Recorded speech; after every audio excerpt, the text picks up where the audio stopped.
Thank you for finding us again. No stoplights. I want to thank our sponsors, Pepsi of Florence, Carolina Bank, Micky Finn's MPD Electric Co-op.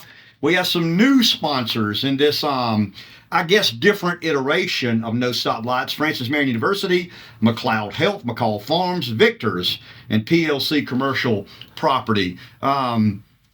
We kind of mentioned briefly in our last of the ones you've been made available, first of the ones in the new studio downtown Florence, and I want to give credit or blame to our next guest. Dr. Fred Carter, President of Francis Marion University, is with us. Good afternoon, good morning, good evening, whatever time. There's a little beauty in the podcast because it's not a designated time slot. You can watch, listen whenever you choose to. But first of all, welcome. Thank you. To the No Stoplights in our podcast. But I want to give you some blame, some credit, some whatever you deserve. Dr. Carter has always felt, and I mean, I'm ad-libbing here. He doesn't know I'm going to say this. But I perceive he's always felt his job didn't stop at the gates of Francis Marion University. There are some academics in traditional fashion that do believe their job stops at the gates and on the grounds or campus of the university. Dr. Carter, I feel, and have always felt, believes he has another objective, and that is to contribute and be involved in the community of which Francis Marion resides, and I applaud him for that. Is he a non-conventional college president? I'll let you decide after we spend the next 30 or 40 or 50 minutes or however long we decide to. But the one thing I've always admired about Dr. Fred Carter is his willingness to go places that historically college presidents have not. And when you do that, you accept some criticism. You accept some judgment of people who say college presidents don't need to do that. College presidents should stay on the confines of their campus. Why, and I guess I'm leading with a question, why do you feel that it's always been partially your job to become intimately involved in the community outside of the campus and university? Well, it's a good question, Ken. Let me begin, though, by welcoming you to this Francis Marion country here. Mm-hmm. Okay, we had some extra room in this building simply because we won't be able to start our physical therapy program in the accreditation cycle for 2.5 more years. So we invited the Post and Courier to come in with us, and we invited the no stoplights to come in with us. Two critically important voices across the PD that, frankly, we benefit from having on our own campus. We not only benefit because it becomes the core for much of that communication that goes out, but because, frankly, the Post and Courier and Ken Yu hire some of our interns and allow them to particularly our journalistic interns, our PR interns, and our marketing interns acquire some very, very practical skills as a result of the opportunities they get working. So thank you. Well, very kind of you, and you've been very supportive of what we're trying to do here, and it is somewhat of a collaboration, and I'm honored to collaborate with Francis Marion, but you're not skating on the question. See, Rev, he's got a political background, and I knew that, and we'll get to that in just a bit. But in all honesty, Dr. Carter, I have always admired your willingness to get involved in things that may not directly have Francis Marion University's involvement. Why? Well, so the broader sense is I've spent half my life inside the academy, and I've spent half of my life working in public service outside as a county administrator, working for the governor with Budget Control Board. So I guess I've seen both sides of that. I've seen the academy and what it can provide, and frankly what it can't provide. And I've seen public service and what it can provide and what it can't provide. And it seems to me that I'm in a unique position, at least for these few years, to kind of reach out and pull those two aspects of this job together. On a more, if you permit me, on a more narrow scope, you know, when I got to Francis Marion 25 years ago, I heard people tell me over and over again how far that 6 miles was between the city of Florence and Francis Marion University, because the argument was that the city wasn't having much to do with Francis Marion, and Francis Marion wasn't very extensively involved with the city. And as you know, we began reaching out. Frankly, the university and the city began reaching out to close that distance between the university and the city of Florence. Similarly, I could go on and talk about Marion and Mullins and Dillon and Marlboro and Chesterfield and the like. This community has been so receptive to any overtures coming from Francis Marion over the past few years, and those overtures should come from the college. We're not only the educational center of this region, we're the social center, we're the cultural center, we're the economic center, and we're the arts center for this entire region. Why do you feel you have been so successful? Because you have, and I'm not asking you to blow your own horn, but I know a little bit about where you come from and what you're about and what your past and history is. I mean, share as much of that as you like with our listeners who don't know, or viewers who don't know much other than you being the current and 25-year president of Francis Marion University. Well, I came from a background that many of our students came from. I grew up in a mobile home. My parents had, my father had the equivalent of a 6th grade education. I'm not sure that my mother had an education, a formal education, that was that advanced. So early on, I understood this notion of what poverty was all about. I didn't need to take a seminar and involve myself in a program to understand what poverty is. I kind of grew up in poverty. We frequently joke in my family about no meat Thursdays and Fridays. Okay, that didn't have anything to do with the fact that I was Catholic, although I am. It had to do with the fact that the meat budget only ran essentially from Friday until the following Wednesday, okay? And then it was greens and potatoes and the like for Thursday and Friday. So I understand that. But let me also say this, Ken, that wasn't a shortcoming in my life. That turned out to be one of the most blessed things that ever occurred in my life. My family was close. I had nurturing parents because they understood how close we needed to be together. And one of the things I understood early on in my life was that my parents wanted me to get an education more than anything else in the world, which bound us even more closely together. So yeah, I guess I can clearly relate and associate with the students that are across this region, but even more, man, I can associate with those parents across this region, particularly those who never had the opportunity to get much of an education, or certainly never had the opportunity to go to college, in terms of how badly they want their sons and daughters to have the opportunity to get a college education, to do something more than they've had the opportunity to do in their life. Were you aware of that when you took the job, or did that become a reality after the fact? Of course, it's you grow up with a background like that, and many people in this community have a similar background. You're never far away from an understanding of those forces. When I got to Francis Marion, though, one thing I discovered a wonderful faculty that reached out and put their arms around me and brought me in as a president and said, look, tell us what you need and we're willing to do it for you. And by the way, a lot of those outreach programs come as a result of a faculty who's willing to step out of the classroom and go out there to those communities, those rural communities, and to do the kinds of things that other faculties around the state of South Carolina don't do. So that's one part of it.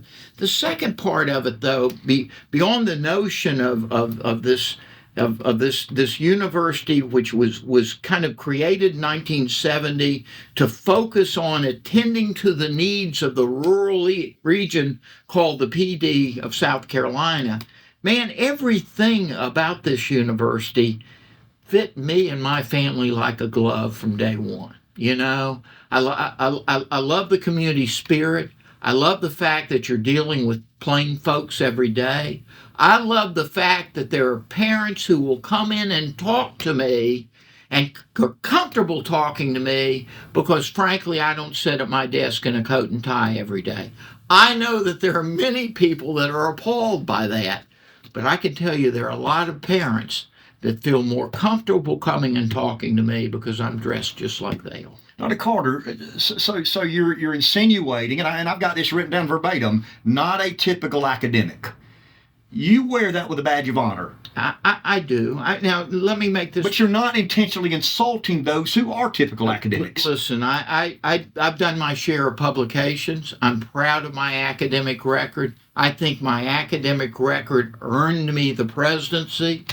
But no, I'm not content simply being an academic and sitting behind the president's desk every day. I want to get out and do other things. And you've done a lot of other things. Marine Corps, when? I was in the Marine Corps from 72 to 75, but I stayed on I stayed in the reserves until I had 30 years. So I retired as a reserve. Okay, a man of accomplishment you are, and you're a humble man, and I respect that, but you are a man of accomplishment.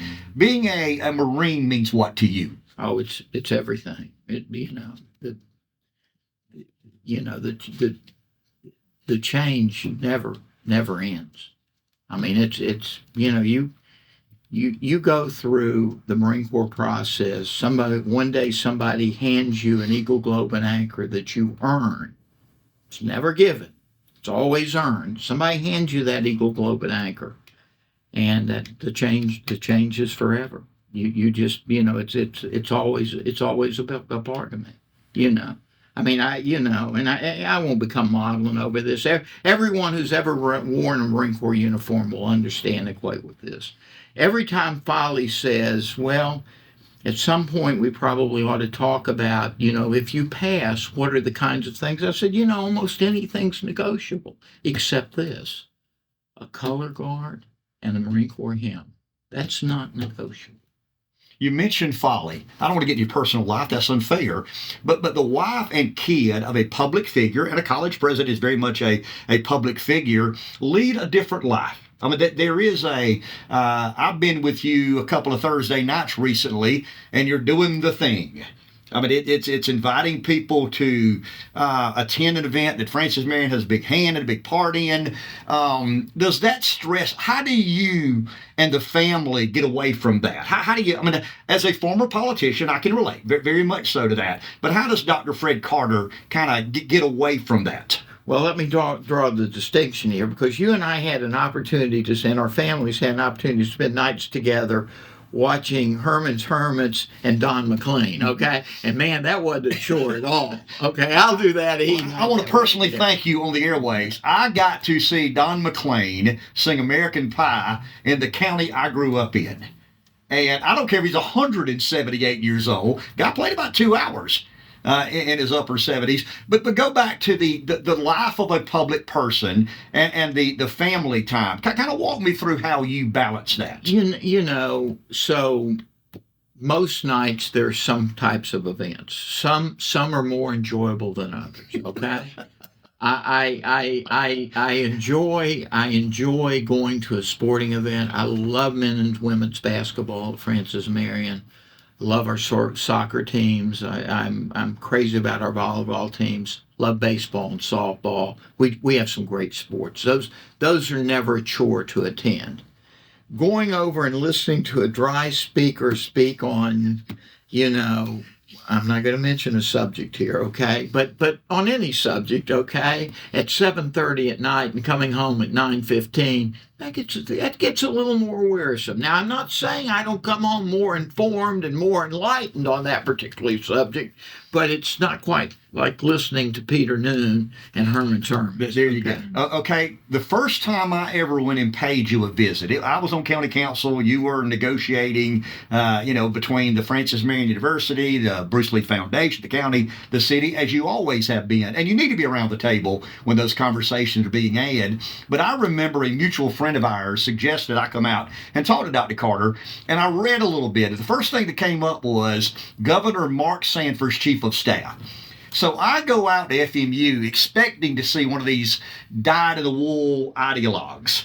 One of these guys that just is not going to budge, not going to give an inch. He believes in this libertarian philosophy. And, I'm driving out, I'm going, how in the hell does a college president subject himself to being a former chief of staff of a libertarian-leaning, ideologically driven former governor? How did you and Governor Sanford hook up, and how did you, at the end of the day, become his chief of staff? There's an interesting story about Governor Sanford, who's a marvelous man, who's a very thoughtful and witty and sensible man. But he came and visited me during the course of the campaign.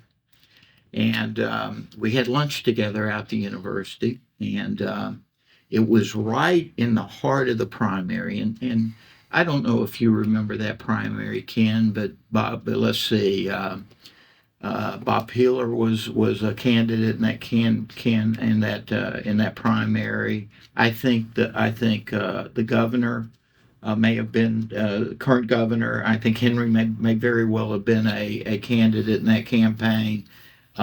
Gresham Barrett was a candidate. I mean, as I remember, there were probably 7 or 8 candidates in that campaign. I remember Mark Sanford looked at me and he said, well, Fred, you've been around a while. How would you rank me in this campaign? And I said, well, I'll be honest with you. I said, Congressman, I don't think you have much of a chance. I said, I think Bob Peeler is a winsome guy with a lot of broad support within the Republican Party. And frankly, I think you'll be facing in the general election Jim Hodges as an incumbent, who I think will be well funded. I think Jim is a witty, bright guy. And I think you're going to face some difficulty. So, I don't mean to be disrespectful, but I don't think you have a chance at getting this election. So the next I heard from him, he won the election. So I'm driving on the Seymour Johnson Air Force Base. I'm giving a reserve seminar up there that weekend at Seymour Johnson Air Force Base. It's Friday night about 8:30, and my cell phone rings.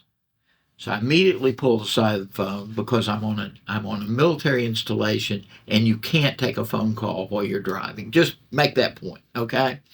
And it's Mark Sanford, and he says, Fred, this is Mark Sanford. I said, I know who you are, Congressman. He said, yeah, I'm the guy that you said couldn't win the election. I said, well, you did. I was wrong and you were right. Congratulations.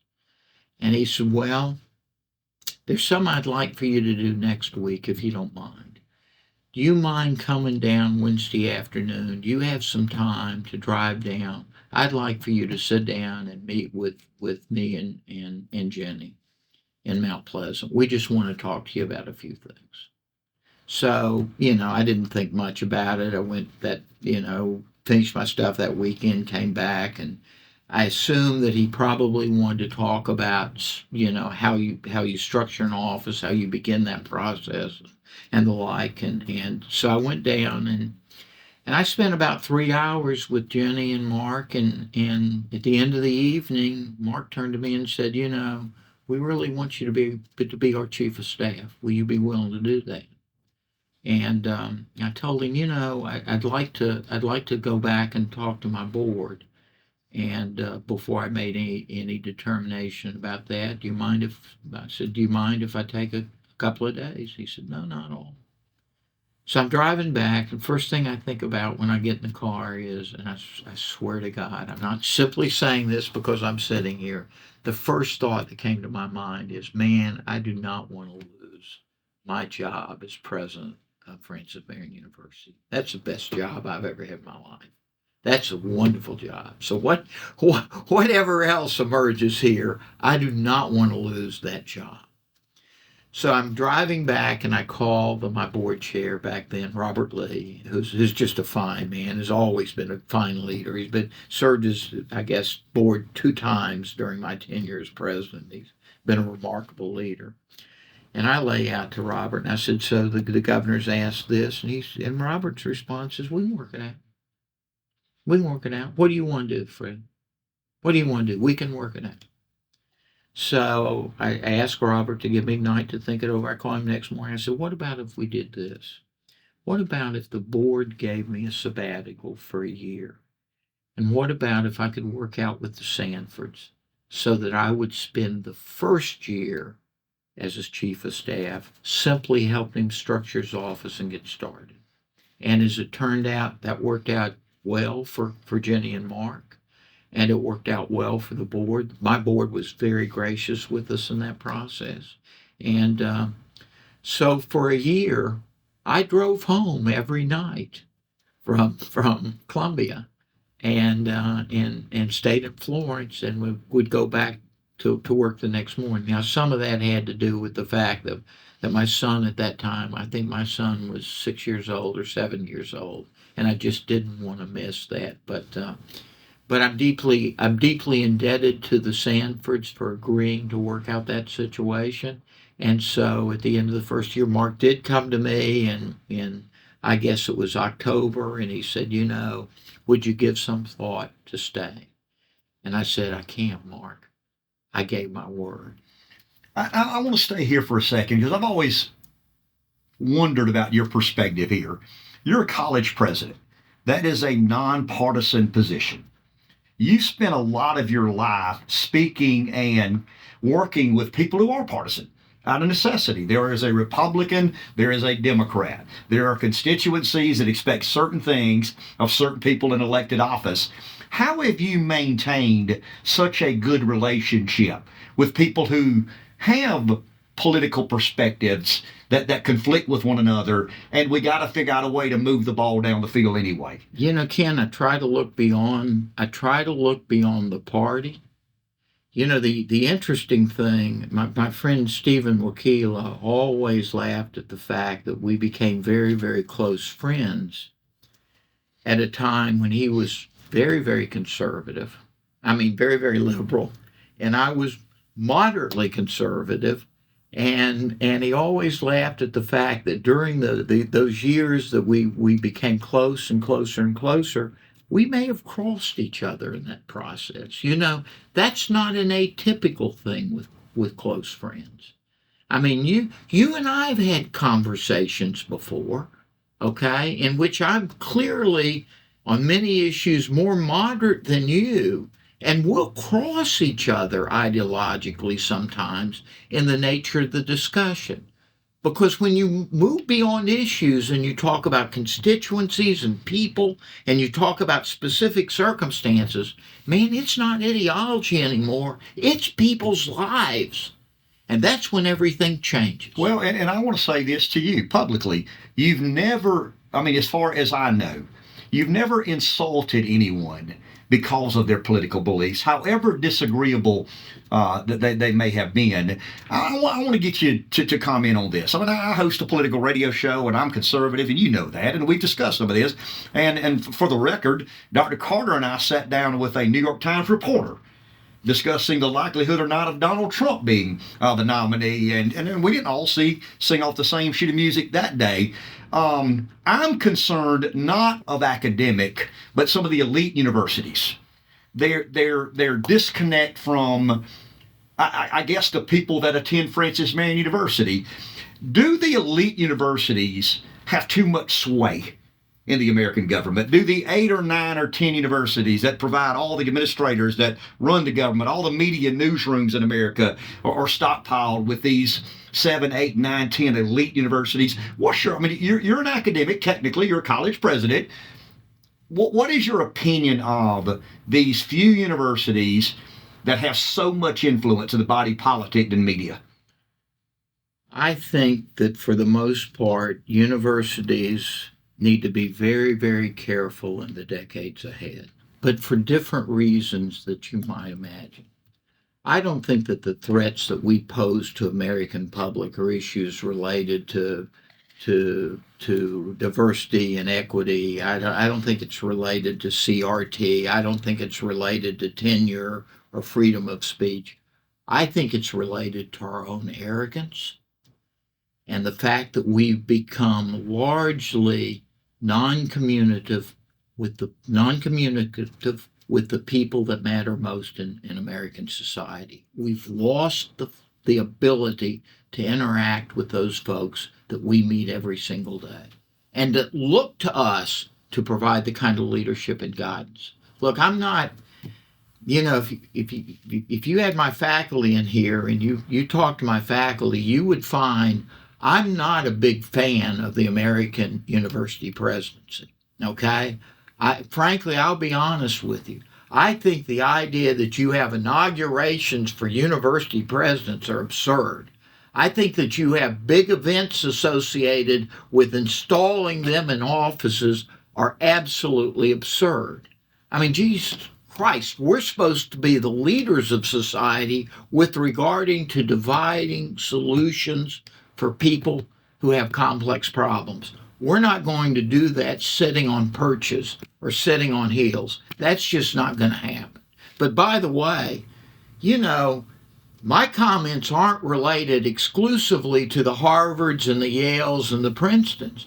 They're also related to people like Gordon Gee at West Virginia University, who goes out there and overprojects essentially what his enrollment is, then has to cut his budget back, has to cut all these programs back, has to lay off faculty who have been working hard simply because he overestimated, okay? Come on. I'm still waiting for him to apologize to his faculty for the mistake he made.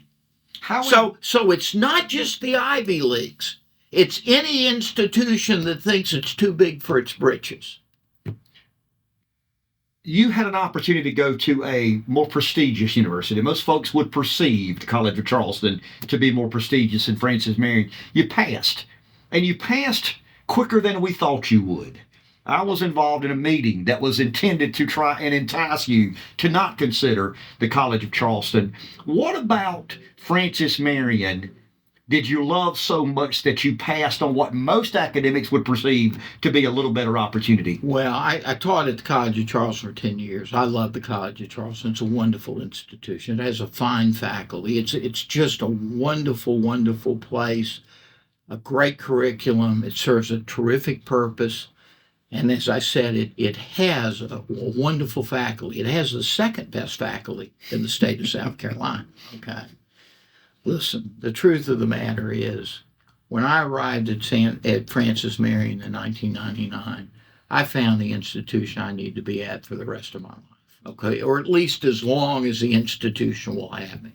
Those are my kids at Francis Marion. I don't, College of Charleston's a great place. I don't need to be teaching 40% of the kids that are from out of state. I need to be teaching 96% of the kids that are from South Carolina. I need to be teaching 40% of a student body that's first-generation college students. That's what I do, and that's what I enjoy doing most. Well, and one thing that you've taken a lead on, and I want to segue into this. You have, better than anybody I know in academia, and I'm not blowing smoke, I don't have any reason to do that. You, better than anybody that I know, have designed curriculum around the economy you are a participant in. God bless people with Shakespearean theater degrees and Greek literature degrees. I mean, I'm a Jeffersonian. Jefferson believed in the era of enlightenment and John Locke and a well-rounded society. But it seems to me that you have insisted of Francis Marion and your leadership to make sure we're providing a workforce for the economy we exist in, healthcare. Being a big part of that. Kind of walk me through how you make those determinations. Sure. First of all, let me tell you how much I enjoy literature and the arts. I mean, my hobby is reading. I'd rather spend an afternoon with a group of poets and novelists than anybody I know, okay? And fortunately, I have some wonderful poets and novelists on my faculty and fine arts people. I love them dearly. But But one of the things I understood about Francis Marion early on, we're a poor institution, okay? And if I come back in another life and I get to be a university president, I might try to find a place with just a little more money than Francis Marion, although we had to do some things early on to try to rectify that situation. And the way to rectify that situation was to go around to talk to prospective donors, businesses, industries, some of the commercial centers across our region and state about what do you need us to be. And what I heard from our hospitals early on was Francis Marion's a fine school, but geez, you don't have a nursing program, you don't have any health science programs, you don't have any. Well, that was in 1999. You know, today in 2023, 32% of our students are majoring in some health science, okay? They're doing that because our hospitals and our medical centers around this region of the state reached out to Francis Marion, not only by helping us develop our curriculum, staff our labs, build our clinics, but by giving us money for scholarships to attract students to build those programs. I could go on with industries like Otis and Honda with regard to our engineering programs. Who would have thought Francis Marion two and a half decades ago would have one of the finest mechanical engineering programs and one of the finest industrial engineering programs in the state? Yeah, engineering technology, sure, we get that, but engineering, absolutely right. We have fine engineering programs. Those are the kinds of things we build, largely to accommodate the industries that are around us in the region, and also, Ken, if you might, to solicit those donations that were so critically important to sustain our student scholarships at the institution. I'm very proud to tell you that in 25 years, that little institution out there has raised almost $120 million. So, and the bulk of that money has gone into student scholarships. And it's not that little institution out there anymore. You made a determination at some point in time in your administrative leadership to have a footprint downtown. Why and how did that process evolve? Well, it first began, as you know, with Performing Arts Center. Okay, because there were a group of people in this town that were Beverly Hazelwood and Star Ward were who trailed me around, who would follow me down dark streets at night, threatening me if I didn't help them do something to build a performing arts center. But the real majesty of the Performing Arts Center beyond the community is the Bruce and Lee Foundation and Eddie Floyd and my dear wonderful friend, late Hugh Leatherman. I want to go there. I want to stop you right there because I had two names written down. I mean, you've crossed paths with a lot of people. I have seen up close and personal what happens when the three of you make your minds up. What in your words, Hugh Leatherman meant what to you? You know, Hugh Leatherman was like an older brother to me. Okay, There are few nights in which Hugh Leatherman and I did not have a conversation. When certainly every night they were in session, Hugh on the way back from Columbia would call, and we would talk together on the phone almost the entire distance from Columbia until he got back to Florence. And we'd talk about all measure of things. It wasn't just politics. We'd talk about people. We'd talk about the community. We talked about, but may I remind you that here's a guy who grew up on a rural farm in North Carolina who had a background very, very similar to my own, okay? So, I mean, Hugh and I always had a very close linkage. We kind of grew up in poverty, and we had to figure out a whole lot of this ourselves. Now, as time went on and we worked together, and I first met Hugh 10 years before I came here when he was in the Senate and I was director of the Budget Control Board. Prior to that, I was in Campbell's staff. Campbell assigned me to work with Hugh. I got, you'll laugh at this, one of my assignments in the Campbell administration was that prominent Democrats I got assigned to work with.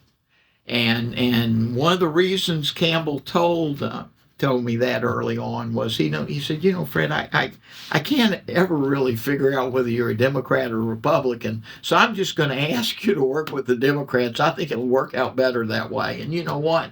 It did. I made some linkages back there with people like Harriet Kaiserling and Bob Shaheen and folks like that have sustained me my entire life. But Hugh was a unique friend. You ever seal and cross that threshold with Hugh, and man, you could do no wrong with him. He would be your friend forever. And frankly, I feel I was pretty much the same way. Eddie Floyd, man, what a remarkable guy. Can I tell you a brief story about Eddie Floyd? My favorite story about Eddie Floyd. I'm cleaning up in my office one night, and I'm making some notes on a sheet of paper. I'm about to introduce Eddie. I think he's getting he's getting one of the philanthropic awards in the community from Lighthouse Ministries or something. I think it was Lighthouse Ministries. And my the custodial lady who works in my office, Hannah, was just a wonderful lady. She's retired now, but she saw I was writing something on my sheet of paper about Eddie Floyd. She said, "Oh, Dr. Carter, do you know Dr. Floyd?" And I said, "Yeah, I know Dr. Floyd. He's a good friend of mine." She said, my daddy had to have serious surgery 20 years ago.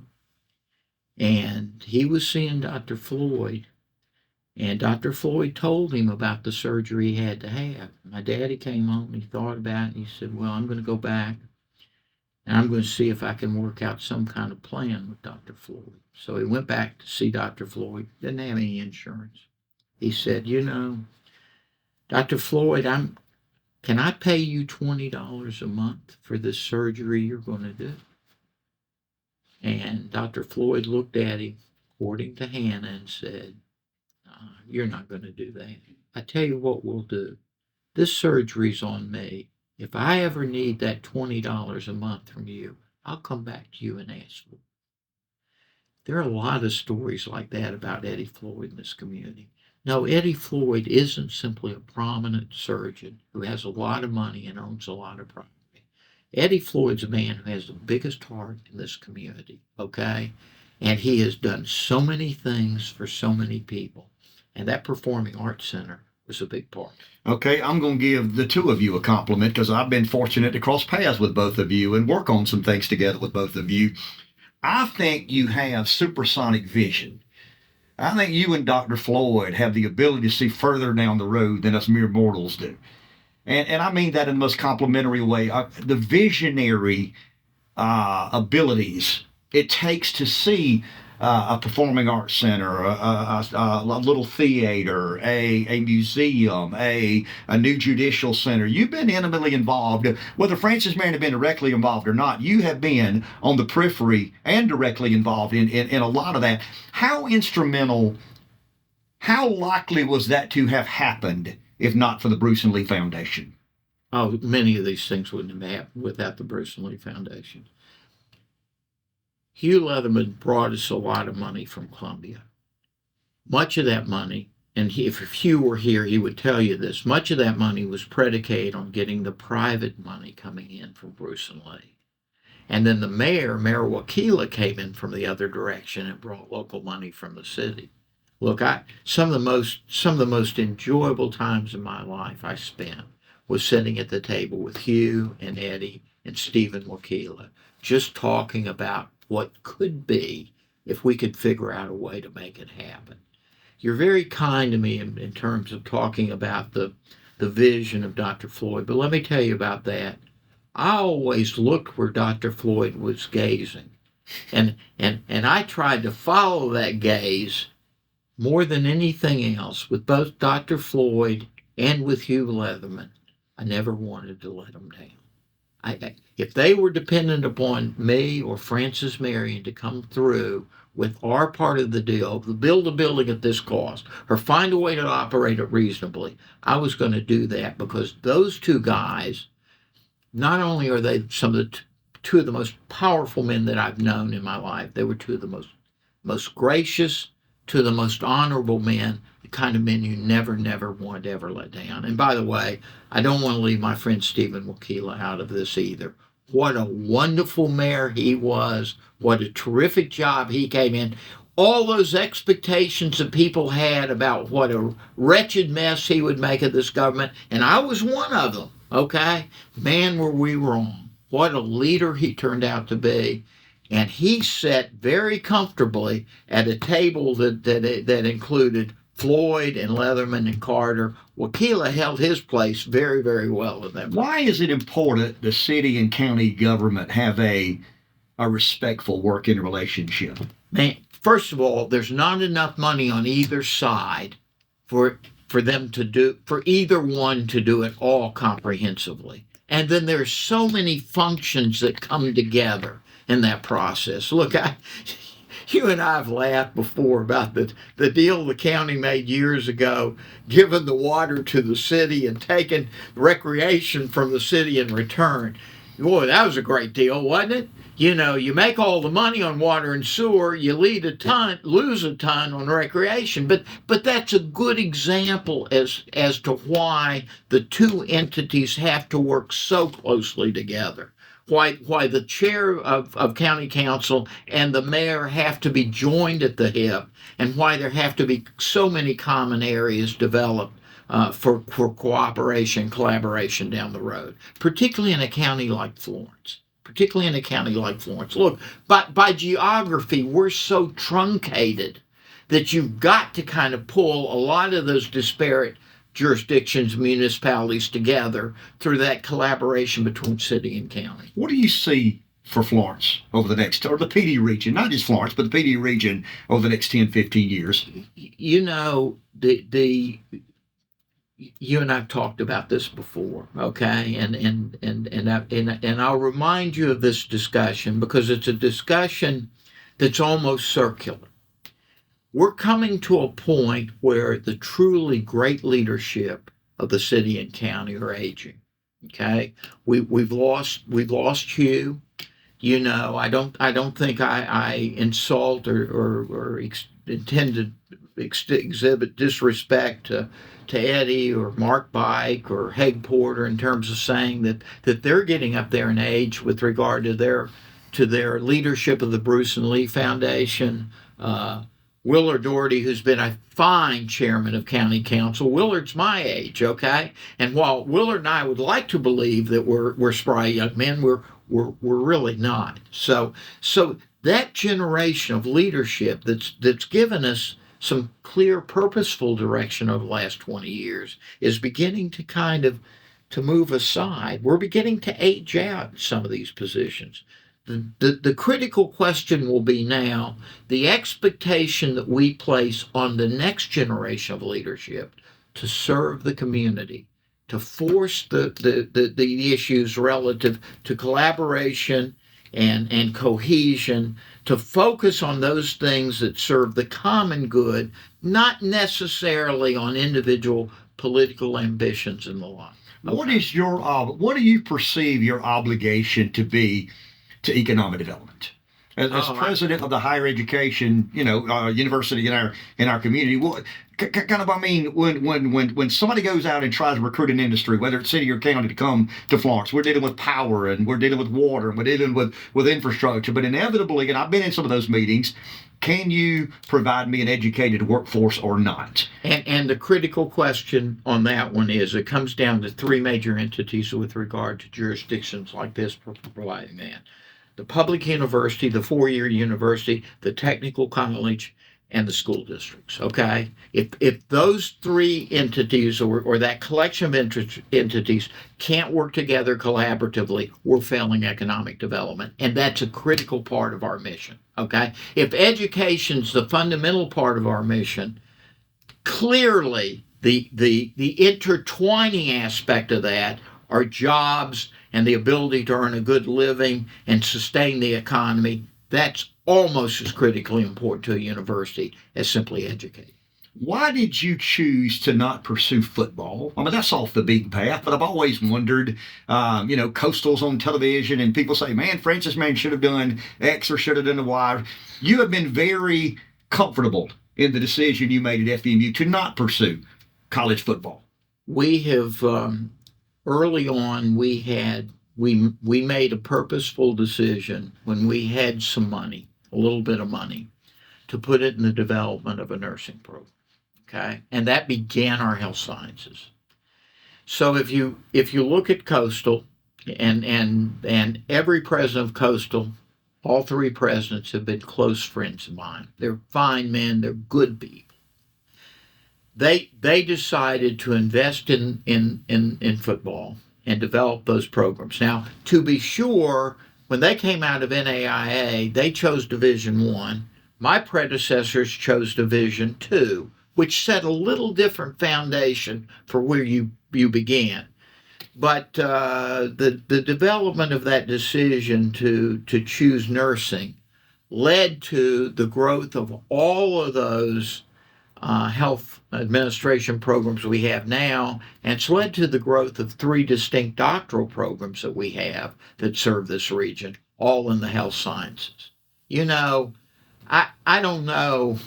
I still deal with the issue associated with football every day, but the truth of the matter is, in a community that's located 95 miles from the Gamecocks and just down the road from the Tigers, it's not quite that easy to build a football team. What I didn't want to do, and I mean this with no disrespect, I didn't want to build the kind of football program that Pembroke would have, or the kind of football program that Newberry would have, or the kind of football program even that Presbyterian would have, where you're drawing 1,100 people to a game. What does that get you? I'll tell you what that gets you.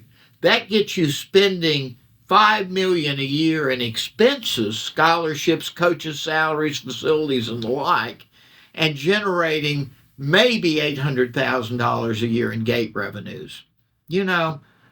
I think back to my budget and control board days, 800,000 on the revenue side, almost 500 million on the revenue side. On the expenditure side, that's not a very, very good balance in the process. Keep your budget control board hat on for a second, and let's talk student debt. Yeah.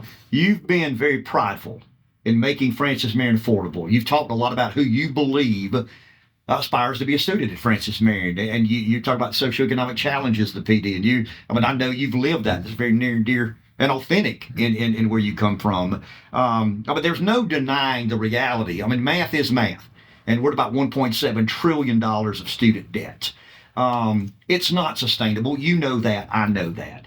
As a college president, what sorts of changes or deviations do you think need to be made?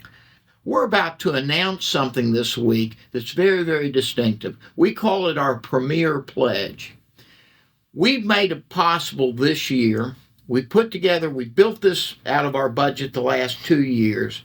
We're going to be able to take every Pell student that's admitted on our campus their freshman year, and every first generation college student, and we're going to find a way to cover their first year tuition. We're going to find a way for every first generation college student who comes to us and is admitted. We're going to find a way to cover their first year tuition, and every Pell student. Okay? Do you know how big that is? To the family out there that looked like the Carter family 7 or 8 years ago, okay? And we're thinking, how do we get our kid to college that first year? It's on us. We're going to find a way to do that for every kid that comes to us. That's probably going to cost us between $500,000 and $1 million next year. We've raised the money privately. We put it together from savings and reserves to be able to cover that with regard to those groups of students next year. Here's the logic. Yes, it's the first year. If we can get them there the first year, if we can give them the taste of the ripe apple, if we can show them the golden ring the first year, if their fathers and mothers can sit at home and say, My son's going to Francis Marion the first year, and I don't have to worry about a single dollar worth of debt. How well does that take you down the road? I'm very proud of that program. How important is the Francis Marion Foundation to the existence of the university? Critically important to us. I mean, it's Explain what the foundation is for those who don't know. Foundation is a 501c3 that's tied to the university where people can make contributions, and those contributions predominantly at Francis Marion go to support scholarships, okay? We've had a lot of people in this community work with us on various things. We had Reamer King came in and worked with us for a number of years, starting our first generation college fund and contributed very generously himself. Sampam Crackett has come in and helped us with regard to medical, Dr. Sampam Crackett, medical and health programs across the board. Both hospitals have been very generous contributors, especially McLeod, and nursing scholarships and the like. They've all been very, very supportive. But the story I like to tell, is my friend Darla Moore. And you tell Darla Moore stories at great peril. Okay, you tell Darla Moore stories at great peril. Darla Moore is one of the most generous and decent people I've ever met in my life. But I decided early on I would never ask Miss Moore for money because she and I were good friends. And I didn't want to in any way compromise that friendship by putting that friendship into a donor-recipient relationship. But one day we're talking, and Darla said, Fred, I've been thinking I need to do something for Francis Marion. So I'm going to give you, for scholarship support, for first-generation scholarship support, I'm going to give you $1 million. I said, Darla, she said, a year for 5 years to kick off your first-generation scholarship support. So right now, we're in our second year of 33 Darla Moore scholars on our campus who have every dime of their tuition, every dime of their room and board paid. And the bulk of those kids are first-generation college students. And every one of those kids, we're hopeful before they graduate, will have the ability not only to get a great education at Francis Marion and a great major, but they get to spend time with Darla Moore every year, talking about many of the lessons Miss Moore has learned in life's lessons and business lessons. And we're hopeful every one of those kids will get abroad sometime during the course of their 4 years. Because, man, the next most important thing for a first-generation college student, the most important thing is to get the best education you can. The next most important thing is to try to travel abroad sometime during those 4 years. Because, man, you get abroad, I don't care where you go. You get France, Germany, Ireland, you go abroad, your life will change immeasurably. And you'll continue to travel the remainder of your life. One of the issues higher education's had to deal with is the declining amount of money the General Assembly allocates to higher education. Do you understand the quandary they find themselves in?